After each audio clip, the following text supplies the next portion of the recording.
sometimes your chairs, they just tear. So what do you do when that happens? Here, I get angry with the chairs. I take a pair of scissors and I cut those bad boys out.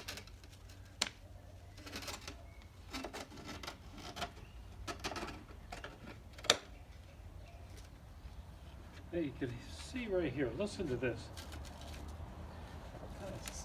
It gets stuck in there. Now it's been pulled out for years, and so you have to push it back in.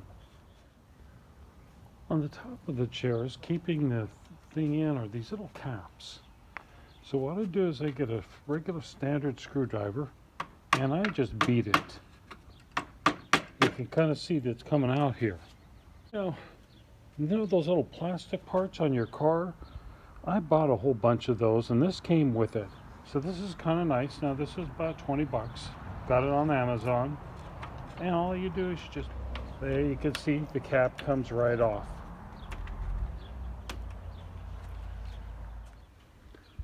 Now I saw this thing on Pinterest, and it says you dig these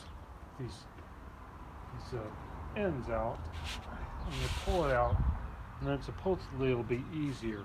You're going to need to reuse these when you've got the new one in. But you can see this is still not too happy with it. It wants to stay in there. It's been in there a few years. Okay, and there it comes. So on the other side, got this top. Get it just started.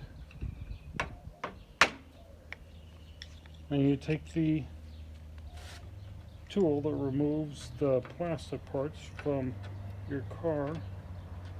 You get it up there and take this. Here I've done 6 of these chairs already, and I found out at the very end. Here's how you do it. You grab down at the bottom, then you pull it up, and then you grab from the top, and you just pull. You can see even this is not still wanting to come in here. Okay, there we go. So then that comes off easy. Oh, see, and then it just slides on out.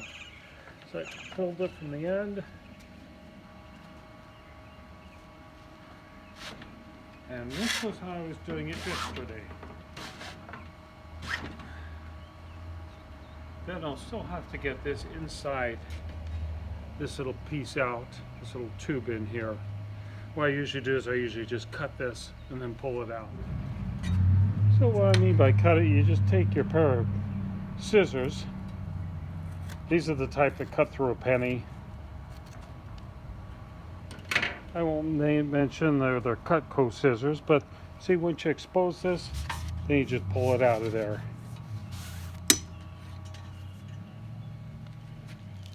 So I figured to actually do this right, I'm going to just have to wash all this dirt off of it. Now once they've been painted, you see there are bolts on one side. The other side doesn't have these bolts, but these do have the bolts, and you see I've loosened them up. And what this whole rail will come off here. And what that is important is when you put this back on, you've got a lot of playroom. And so you'll put the new fabric in here, and then you'll stretch it by tightening all these bolts. I used 7 yards for 2 of these. And see, it comes out to be 22.5 inches from end to end where these channels are. Let's take a look at this. This is the back, and you can see how it's it'll fit into these grooves here, and then you torque these bad boys down and life is good for you. Yep, 22.5 inches. And so I had an inch onto each end. And then I went and I sewed this here. I used indoor-outdoor thread, which is good for the sun, and then I also did a little thing on the top of here. I don't know if that's going to make any difference or not. And you remember those poles? I went ahead and I've stuck them inside of here. You can see on this one I just painted it the same color. But say I put the tops back in, it's nice and taut on here. So we'll continue on with how we're going to do this one. This coconut oil. It's not just for sexual lubricant, it also makes a good lubricant for this. I just put it on the side here, all the way up and down. And that will make it.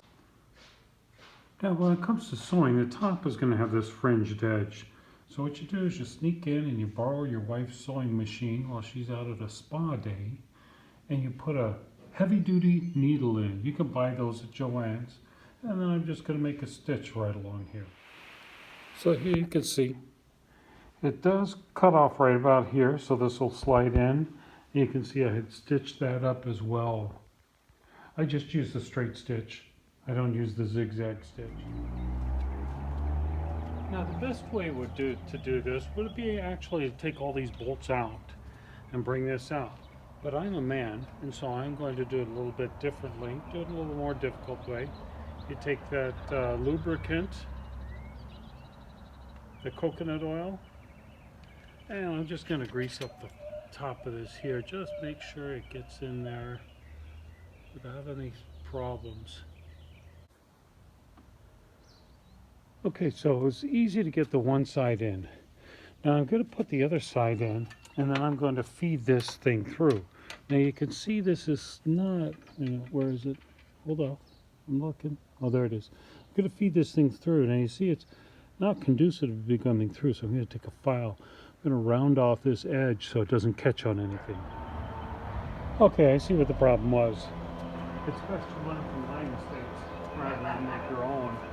When you're pushing this in, remember it's going to come down, so you have to push this thing down, and then you pull it.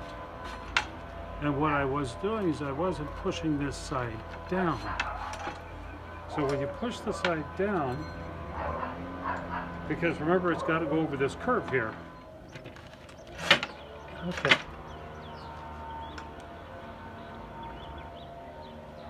Put one side all the way in. And let's just try out this other side here and pull it. You pull from the back, and you do the push down, pull, push down method. Let me grab this here.